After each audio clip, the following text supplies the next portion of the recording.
We have been telling you about climate change, and this morning it's a race against time right here in New York.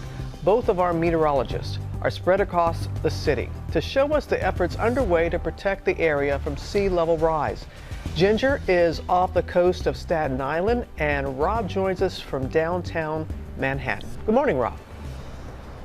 Hi, good morning. It's a beautiful day here in Lower Manhattan. To start things off, we're at the East Side Coastal Resiliency Project. It was commissioned after Hurricane Sandy, all the devastating effects from that storm. And you can see it's an active construction site. Our drone will show you just how big it is. This big crane here is dropping in these huge steel beams, which in some cases go be pile driven down over 100 feet. It's all part of a 2.5 mile wall that's going to protect the most vulnerable parts of this city. And it's all part of a comprehensive plan to battle back the increasing impacts of climate change.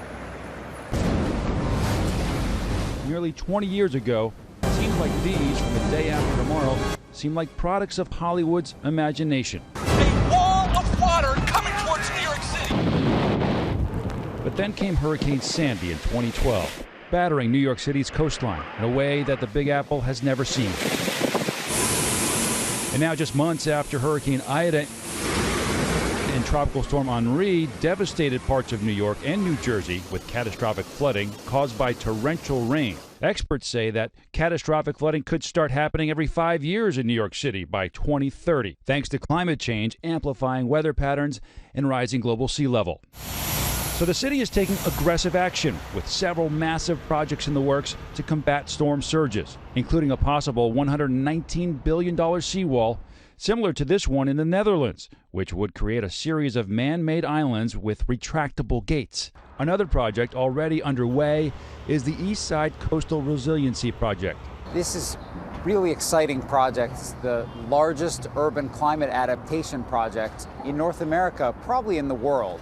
The $1.5 billion initiative will raise parkland, install flood walls and movable gates, while also enhancing open spaces for residents. Because the foundations are deep into the ground, the wall will hold and will protect this whole neighborhood from flooding in the future.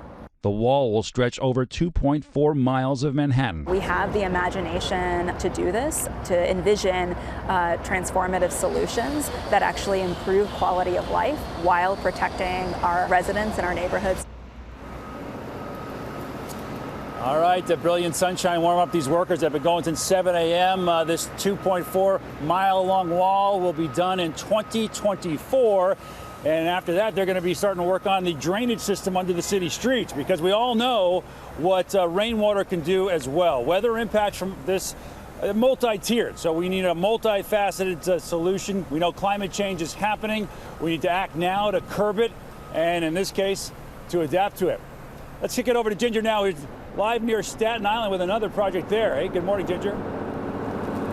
Hey, good morning to you, Rob. Yes, our solution is underwater, but let me set it up here. That's Staten Island behind me, specifically Tottenville.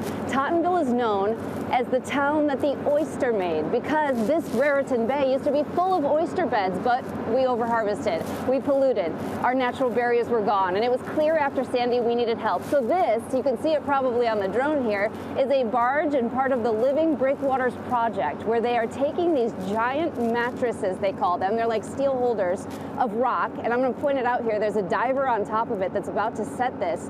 The rocks go down and they become not just habitat for marine life, but actual walls underwater that absorb a lot of the energy and protect us from sea level rise. Staten Island right now, 1 to 3 feet of erosion a year, and so these are going to help big time. I also, of course, traveled to the Maldives, where they've got solutions and an even more vulnerable problem.